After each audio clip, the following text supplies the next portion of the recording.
although in a 3D universe, it is, you can have simple existence, mere existence, you might say, on a binary basis. That is, it would seem to be just the manifestations of polarized energy, but just a binary basis of good and evil, right and wrong, up and down, all this. It is possible, let us say, to get this started, that you could have simple existence. For full operations, you have got to have like an igniting third factor. And in the past, we've made some reference to this and talked about, I even pulled out the ideas of, the yin-yang symbol is just a prime example, since I assumed that most people had seen, that seems to represent the great force, and they're all together, and it's good and evil, the male and the female, the strong and the hard, the wet and the cheap, and whatever it is. The high cholesterol and the low cholesterol. But anyway, the great battle between the two forces, and I pointed out that even whether they had any knowledge along the line of what was going on, also realized that it's not these two symbols or those kind of stylistic kind of fishes, but it's also the circle itself. There is always a third factor, and we have even referred to it as the C, D, and E forces, but rather than the unrealized, the part that's laying in wait, the potential pool, we can even be more specific. So I was going to try to get you to see tonight that there is really an active reality to the third factor. You can call it ignition, because you could, in a sense, have some kind of simple existence on a binary basis, but it would not be fully operational.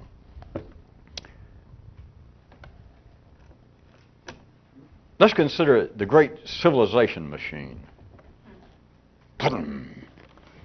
Let's try and put this thing together and crank the mother up. Now here's the way that you'd put it together down the assembly line. The civilization machine. The civilization machine being civilization, and also on a more personal level would be your and everyone else's individual intellectual development, assuming that you have some. Just a silly joke, because you all do. If you can hear me, you've got intellectual development. Your brain is cranked up. It might be in need of a tune. Yeah. You might still be operating on some kind of presently outdated East German kind of two-stroke engine, but at least you do have a civilization in your nervous system up here. But now let's consider what the machine, this great civilization machine, how it would be built along a kind of assembly line. First, first you would have acts. Then you would have facts. So there we have, from another view that we've been using, you would have a basis, in a sense, of actual, simple reality. Just having acts and facts. But for the civilization machine to actually get cranked up, you've got to have a third factor. And from a kind of subversive temporary view, let's put a name on it. The third factor would be criticism. That even surprised me. Criticism, yes. But now consider, we're going a little further into it, criticism both on a professional and an amateur level. As I want to understand, amateur, that is, being an individual level. And at the individual level, the same as professional, but especially on the individual level, to include all forms of whining, complaining, and bitching.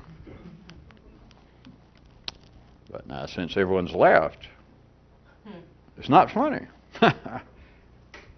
Criticism is an absolutely necessary function to get everything cranked up and operating.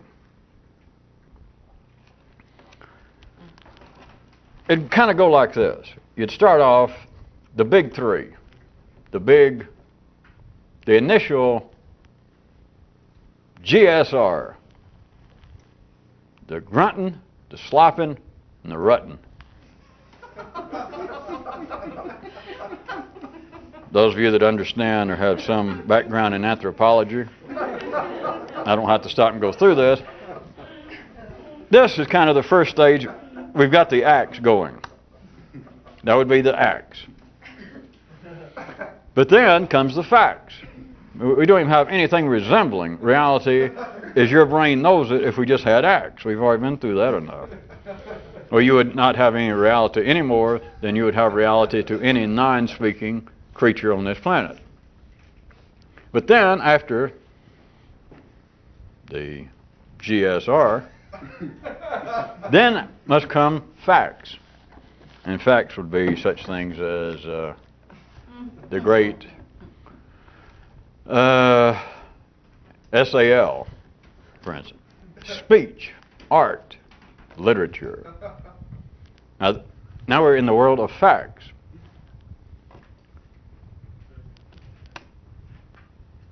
But still, this civilization machine would not be really operational until we bring in the factor that I call criticism. Until, to look at it another way, until man begins to talk about the facts. That is, he begins to factualize about the facts themselves. Now, I know that if you were listening with very crude ears, you could have thought that Kyrute throughout the years and days has made cheap shots. How can you take a cheap shot at a critic? It's taking shots at critics. And we have talked about criticism in certain ways for other purposes, to take a look at what seems to be ordinary criticism, not just professional, but especially individual, of people complaining about life. But even at the level of people complaining about art. It's, God, I don't like that. Oh, that's horrible. We'll get to that in a minute. But now, from another view, criticism is not even,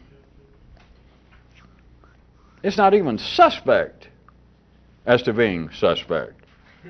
That is, there is not even any question as to, do we need criticism? You darn right we need criticism. You have got to have acts, or we wouldn't be here. We all got that. You got to slop, grunt, and rut. We all know that.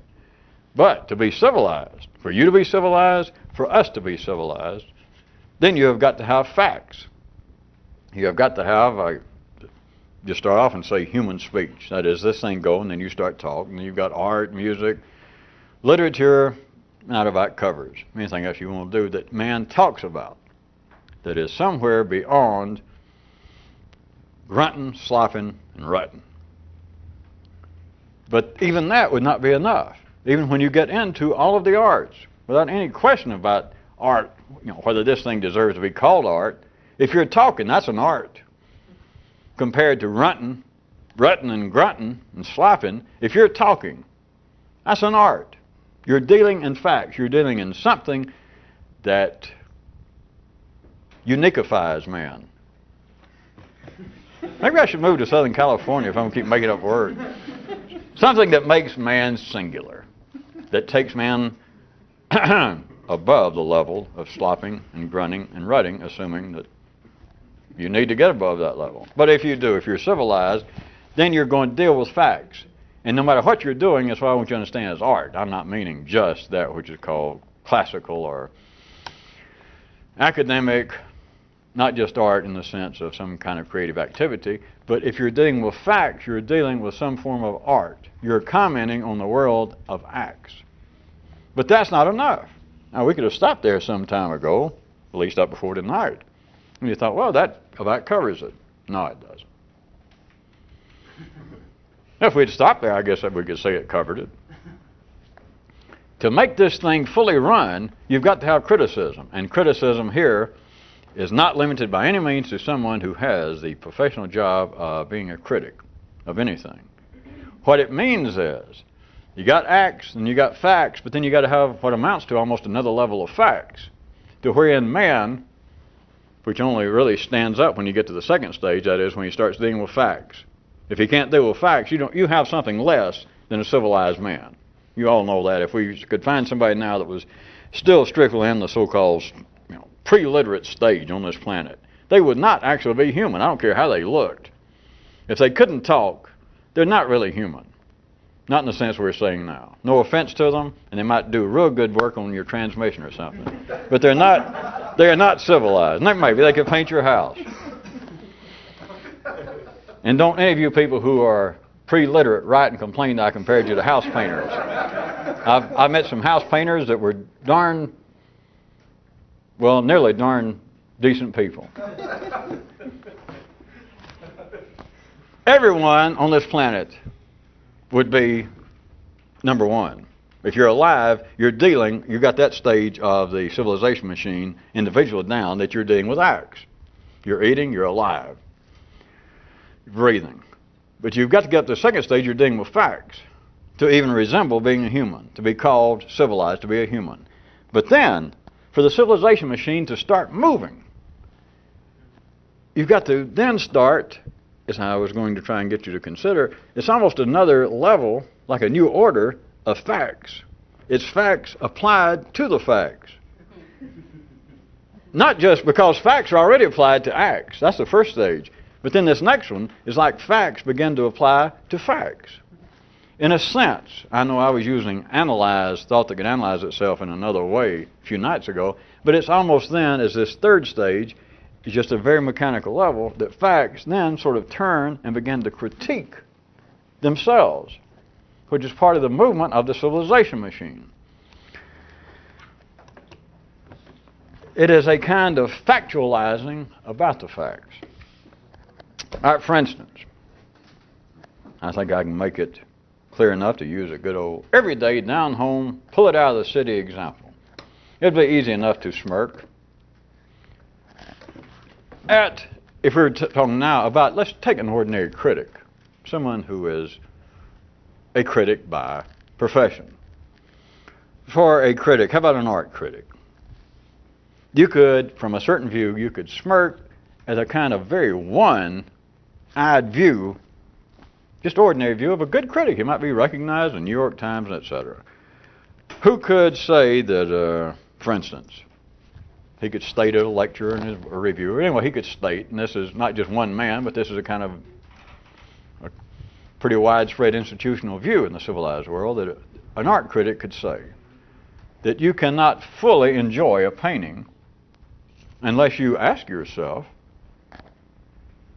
what does it mean? Now, I said that if it'd be easy enough to smirk, I don't know whether you would or not, some of you, before you got involved with this, you might, well, yes, that's true.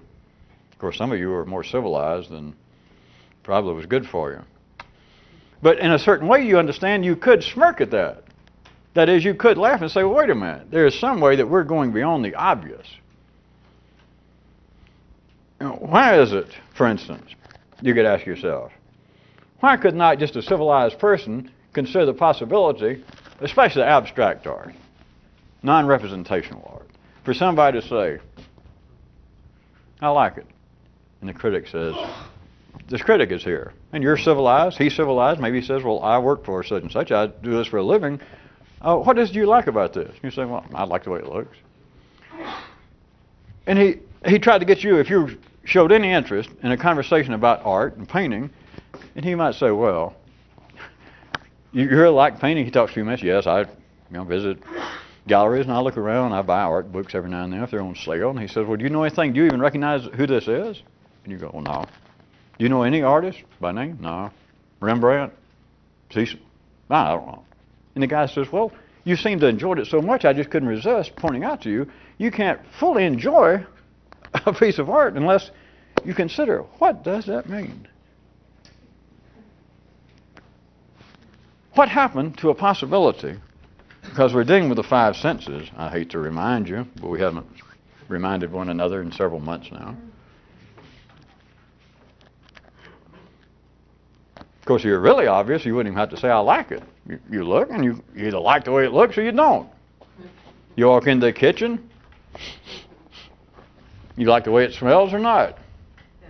Somebody says, well, Wouldn't you like to know what kind of cuisine that is? Would you like to know who the cook is? Would you like to know where the recipe came from? How can you fully enjoy a meal unless you know something about the background of the chef, of the recipe? That is civilized. But what I want you to see is from another view, you could take, is what I said, smirk, you could take a very direct view and say, well, screw all this. What does it matter what this means? What it means is I liked it. And the guy says, and of course, now forget a guy.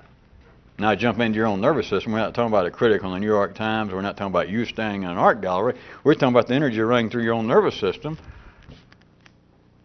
which of course makes you believe such things if you're ordinary and civilized.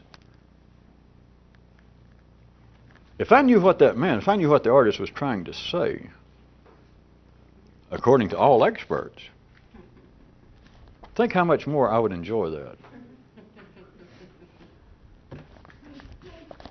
Now remember, we're not attacking anybody, but think about it from another view right quick. You got to be able to do it. To look at that, if you like the way it looks, what the hell is it to know? It's just a hobby. There's nothing wrong with knowing something. But what is finding out? You mean you don't even know the artist's name? That a critic can say, wait, you cannot fully extract all of the pleasure unless, just the obvious, says the critic, unless you know who painted it, his background, his religion, how tall he is, what his sexual preference is, what the other critics think of him. Tut, tut, tut. Get up to date. Come up to speed, my young man. And in the city, that is the civilized movement of this machine right here in you and institutionally, that's correct. But from another quite valid view, you would not be going around being sarcastic and smirking, etc. But you do see, surely, if you didn't like the art, how about back to the kitchen? If you were hungry, we're talking about eating, not dining. You always got to do that. And we're talking about that you're not out trying to impress somebody about, that style reminds me vaguely. You simply went by and you liked the way it looked. You could go by and see, somebody put a color on a wall that you'd never seen. And you might have thought, boy, I like they repainted the gallery here. It looks a lot better than that beige background. Of course, you'd be considered what? I don't know a cheap enough word if you were trying to make some comment about, boy, I sure do like the way they painted the walls, when everybody else is looking at paintings and going, I see a kind of tension expressed here between, and you're saying, boy, they redid the walls. Oh, they put in some crown molding up. Oh, look up there. But from one view, what is wrong? What is wrong? That you look, I like that. You're hungry. You went, ooh, what is it? Can I have some of that? You don't know what that is, do you? No, but I'll take it. Yeah, but wait a minute. Do you know who this is? Wait a minute, I'll take it. Or you heard something. Hey, I like that. I like that music. Do you know what that was? No, but I like it. Wouldn't you like to know what it was? I don't care. Well, wait a minute. You can't fully enjoy. Do you know anything about music? Well, I know what I like, if you want to put it that way. Can you tell the difference, just for instance, between, how about even Renaissance and the Romantics? Can you even tell the difference between those two? I've got no idea. Civilization would try and help you if you're showing an interest. But so well, could I recommend a book? Could I just simply suggest to you? Now, I love it. The guy might be a music critic. Let's jump to that if you want it. He might say, and I love to find someone who enjoys music as much as you seem to. I was watching you over here during the concert, during the playing of the music, and you seem to enjoy it so much. And I couldn't resist, talking to you. I'd never seen you here before. Could I suggest to you, you would enjoy the music so much more. Let me write down just the name of a book. If you would just get some idea. You mean you've got no idea when Western music even started, our first records ever? You don't know the difference between, you couldn't hear the difference between Vivaldi and Beethoven? No. You ever heard of them? I don't know. Really, you would enjoy it so much more if you knew something about it. Now, we're not saying it's not true. It's a hobby. But do you see that there is a kind of dichotomy that's not normally noticed between the obviousness that you liked what you heard maybe the band had quit playing and two waiters had run together and dropped dishes. And you thought, hey, I like that, and you wanted to dance. You might have a real bad ear. But you liked it, what the hell? But notice, civilization. Now, I was going with art. Now, we could start getting into common sense, philosophy, religion, social intercourse, morality. And it's the same thing. It's all factual. It's not actual. And it's all factual. And it does not simply exist, the factual side, along with acts. There's a third one. It's just not normally referred to in those terms of criticism of religion. At least I don't think most cities are civilized enough that they have a religious critic. Not professionally. You've got individual religious critics because you got them in you. And they don't have morality critics. They don't have people who write. Well, I went out with a group of people and they were having a picnic and it was a family reunion. And I talked to them and I questioned some of their attitudes, like, how many of you people cross-dress? Or how many of you people sleep with each other's wives, especially in the same family? And I checked with their prevailing attitude toward morality. And let me tell you this. Then he goes into criticism. Now, it hadn't gotten to that, has it? Oh, yes, it has. Oh, yes, it has. You just don't have to pick up a paper and read it. All you got to do is breathe. All you got to do is be alive, and it's going on. It is the criticism. But now I was trying to get you away from the professional level, apparently, of art critics, music critics. It's in here. It's all forms of self-referral that, well, and then you start thinking about what you think about. It's all forms, to use, even to use kind of technical academic terminology that would be used professionally out there individually. You start whining and bitching. If it were not for that, you would not be a moving, civilized, growing machine, even at the ordinary neuro level. That if you simply were, as you would have to be, operating at the actual level. Grunting, slopping, and rutting. And then factual. At least enough to know what grunting, slopping, and rutting is. So you're already an artist. If you can talk, you're an artist. But that's not enough. Then you've got to have the third one. You've got to be able to talk about what you talk about. You've got to be able to think about what you think about. It's called being self-conscious. Pardon me. That's what they call it. That you're aware. Somebody says, are you thinking, or are you just some kind of... Are you thinking, or are you a Presbyterian? No, I'm thinking. Because as soon as somebody asks you, oh yes, I'm thinking. Haha, yes. You are a critic. If this is getting a little strange, how about this? You can see this, can you not? There would be no such thing as art of any kind without criticism. Now think about it right quick. It's not that hard. Nothing strange. We're not here to prove that I'm right. There would simply be no such thing at the civilized level, what everybody else calls art, without criticism. It would not be known as art. You wouldn't call it music in whatever language. You wouldn't call it painting. You might call it something. You might say, let's go over there. Let's go over there. That's where a bunch of guys get together and make noise. You say, let's go over there. But it would not be something at the second level factual until somebody talks about it. It simply would not exist. It wouldn't even have a name. And as soon as it's got a name, somebody is going to complain. Somebody's going to say it's too loud. Somebody's going to say, those colors clash. Or somebody's going to say, did a woman paint that? Somebody's going to do something. It is not art. The civilization machine is not cranked up. It has not been ignited until you've got that third element. It has got to be critiqued. Now, can you see any parallel between that and the individual sense of oneself? What people think of as being myself, my I, my personality. There is no such thing until it is criticized. What is your first recollection? What is it that children remember? Of course, they look at it. It comes out in textbooks and on the Donahue show or wherever. My first recollection was my father saying, you'll never amount to anything. That was when the thing got ignited. Now, his father could have said something before. Let's assume that for several years his father said, "Oh, what a cute little tyke," until he began to get on his nerves. And the old man thought, "Jesus, how did I ever let that woman get pregnant?" Well, those kind of fatherly thoughts that some men are reputed to have. Some men. There is no sense of oneself without criticism. Think about it. There is no art of I. It cannot be identified until criticism is present. Look at the religions, even with their mythical tales. How is it that humanity finally, in every religion, gets cranked up? I mean, sure, well, let's take the Western tradition. God made little Adam and Eve, Garden of Eden.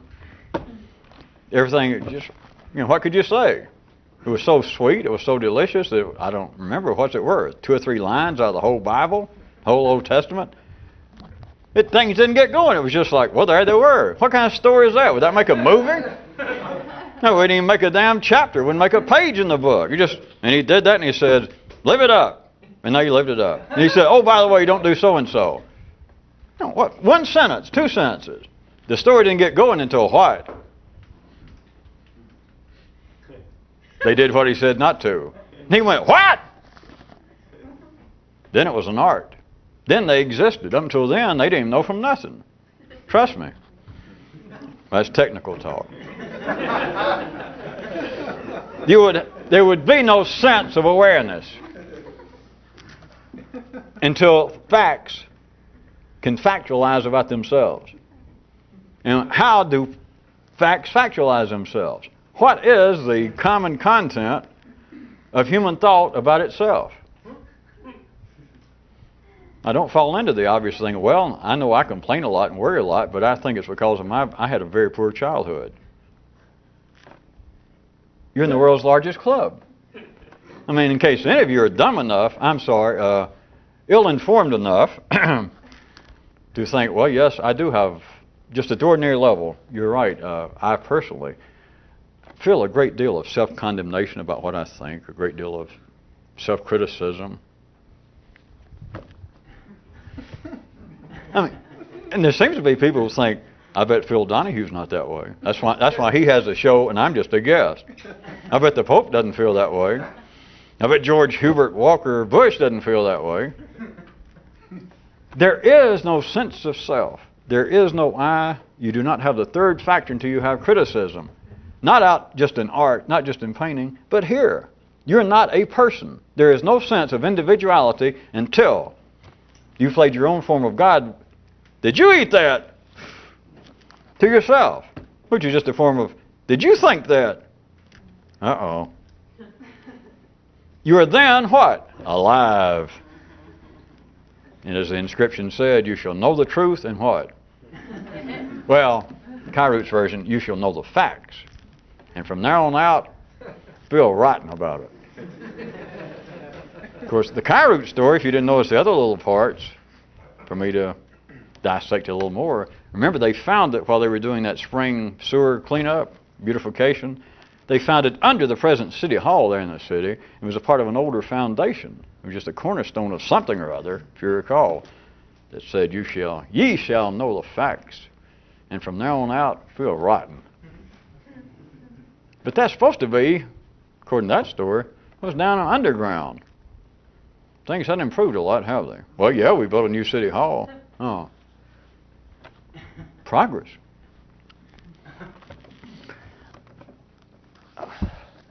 How about another example that's it's an expansion of this in another direction right quick. It's a quiet, ordinary, contemporary scene.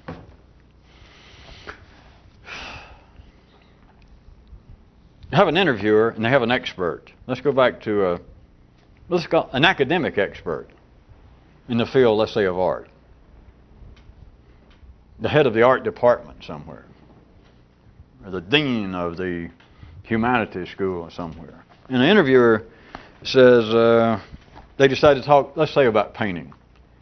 And the interviewer says, why is it, may I ask you, why is it that since at least the end of the 70s, why is it that there has been just a dearth, almost no serious criticism any longer, just a serious decline or a decline of serious criticism of painting itself. That the day of serious criticism, when it was really, since the 70s, why is that, Dr. So-and-so?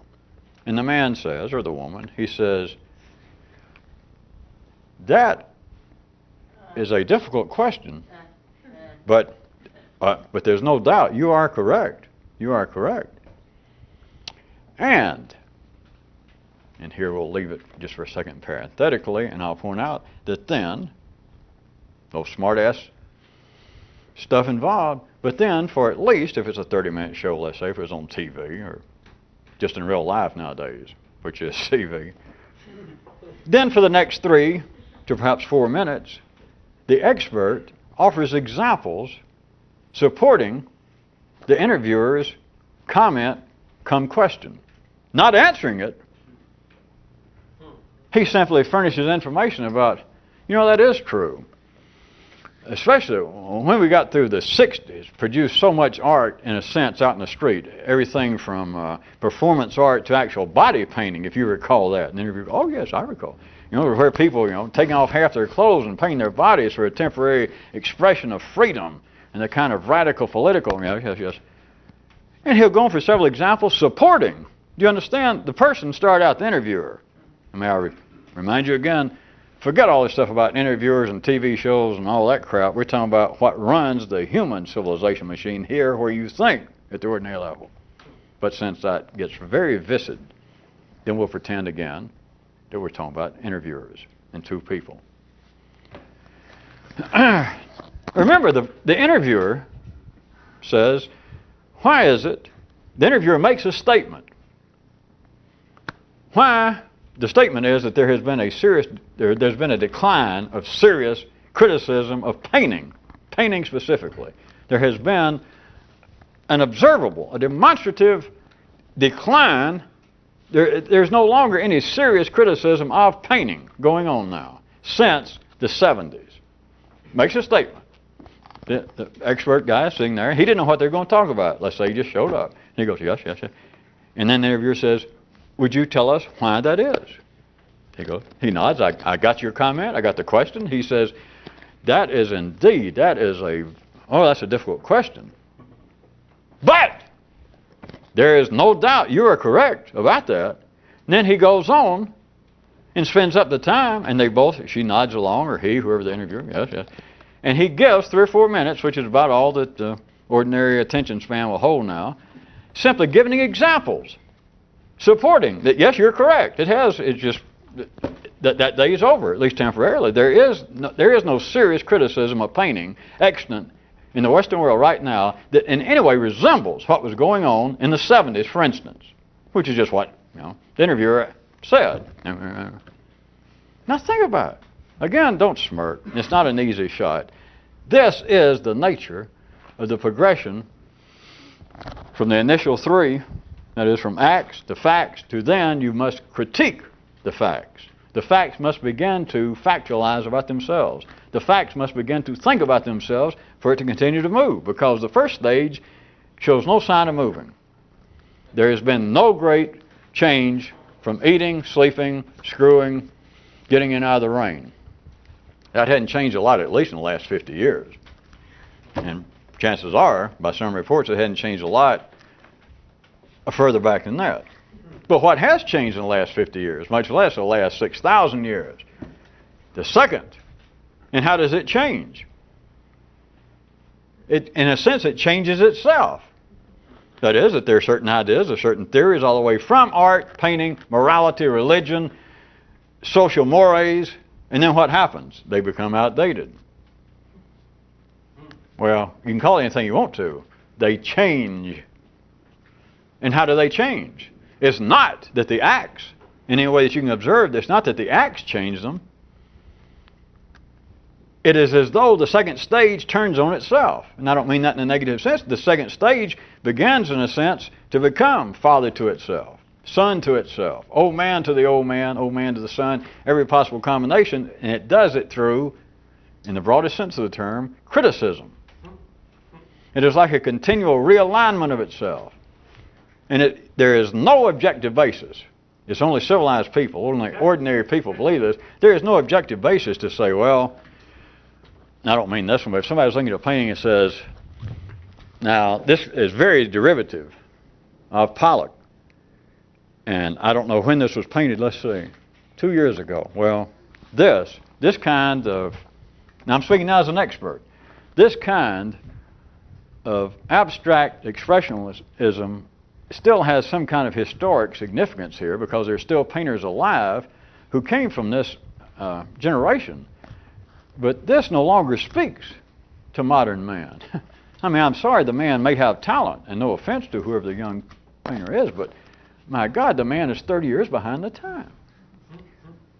That may be true in the civilized world, but you do understand, do you not? There is no impersonal, objective, according to the definition of Human's own dictionary, there is no objective basis to that, any more than it is to say, well, I don't mind a little romantic music. I can stand 30 minutes worth of Schumann or Brahms, but Jesus Christ, this is the 20th century. I mean, am I going to live here? I went to all the trouble to move to Indianapolis, to move to a nice city, and this symphony, bought my season tickets, or I was going to, I looked down, and week after week, during the season, it's nothing but the romantics, the romantics, the romantics. One time, they threatened, or they did some little old excerpt from a Mahler. They call that modern. Jesus. You understand there's no basis for that objection in any way that would be clinical. There would be an objective view. Any more than say, well, certain religious ideas are no longer valid. Certain ideas of morality. Saying that somebody shouldn't have sex just because you're not married, hey, how passe. That may be all right out there, but it has no, and when I say objective, you've got to go back, you're getting close to the first stage. It has no actual basis. It has a factual basis. And factual basis, in a sense, has no stable basis. That's why it's factual. It continually moves. That is why criticism is inevitable. That is why criticism of all forms is mother's milk. Whining, bitching, complaining, finding fault. Professionally, if you were lucky enough to have a job and get paid for bitching, and if not, if you're fortunate enough to be alive, and then you can do it on your own. Which, they both have their ups and downs. You don't necessarily get a paycheck for it, but at least if you're a freelance critic, you can work anytime you want to. You don't have to go in the office. You don't have to dress up. Probably other people don't know you, so there's less chance that you're going to get punched in the nose when you run to certain artists or musicians.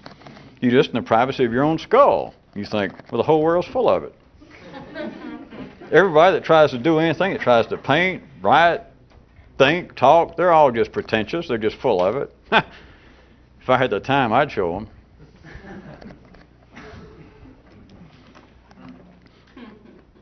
I was going to, back to the example right quick, if you followed that. The expert, you understand, responds in a way that they will both sit there and nod, and apparently, it'll get to the end, and he'll say, blah, blah, blah, blah, blah. And the interviewer will go, and they'll both sort of look intelligent. And the interviewer will go on to the next question. But you do understand, the expert did not answer it. He started off and said it's difficult to answer. It's not psychological. We're not playing psychological games. But make it fast as though, as soon as he heard the question, it's as though he knew, I don't know what the hell the answer to that is. I hadn't even thought about it. I'm an expert, but of course that's not the way the human mind works. You should know that by now.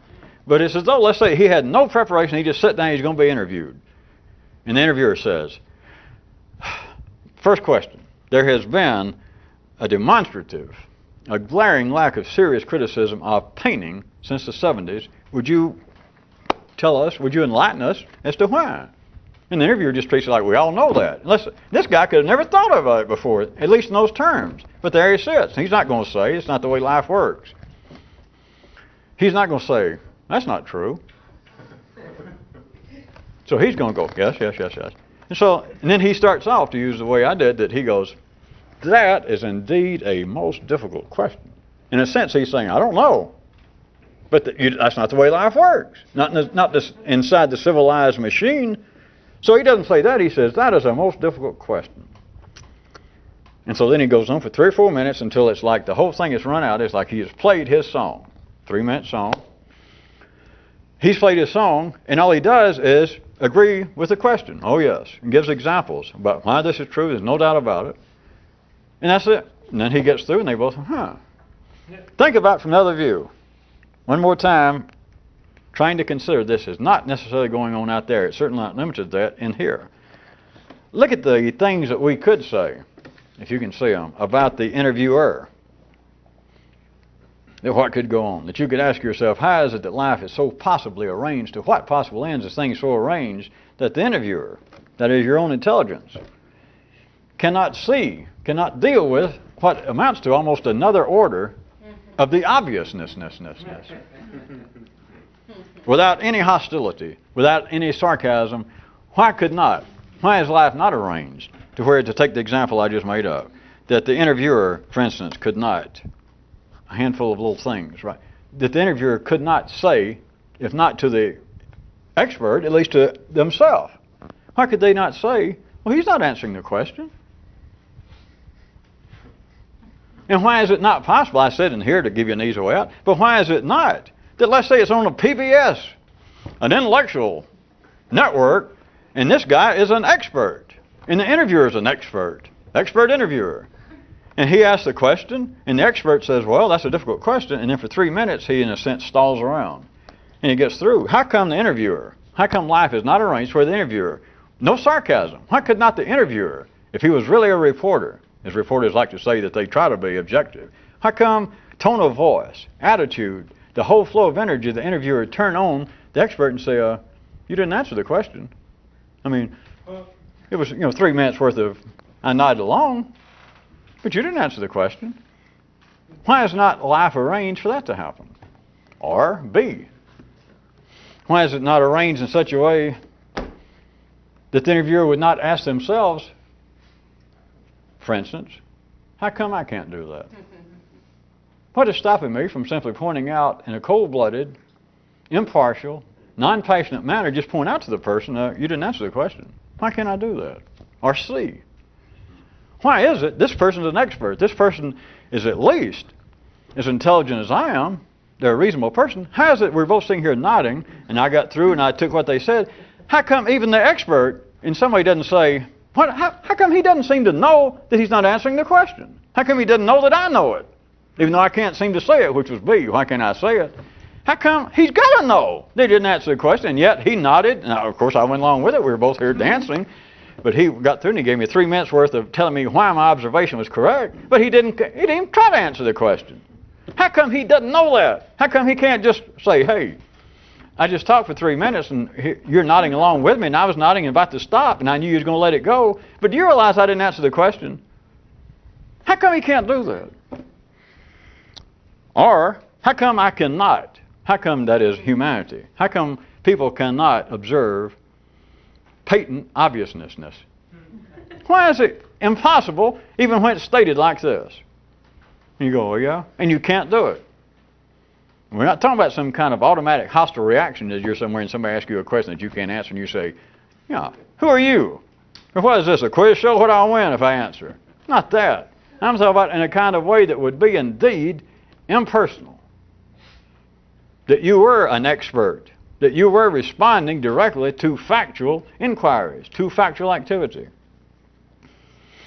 Or lastly, we've got 30 seconds? Yes. Okay. I was going to say at least lastly, is how come the person, the interviewer, that is your own thought process at the highest part that you would be trying to factually analyze your own facts, how come the interviewer couldn't think to himself or herself, why is it that I cannot observe and remember and deal with the fact, just see it, that there is always something more going on in what seems to be human conversation than mere disputes over opinions and facts and debates, that something else is going on here, which is the basis I start out of a subversive here and there, asking yourself, to what possible ends could life be so arranged that this kind of stuff goes on and no one ever notices it, not impersonally, that no one can just simply observe the obvious? How come somebody can't remember that it's not that something's wrong, it's that there's always something going on beyond human conversation, beyond art, beyond criticism of art, beyond the third stage of facts, critiquing facts, bitching about facts, arguing with facts, trying to dance and switch facts around and come up to date, regress to the past, back to Eden. There is something else going on in this, the third part, the interview, the conversation.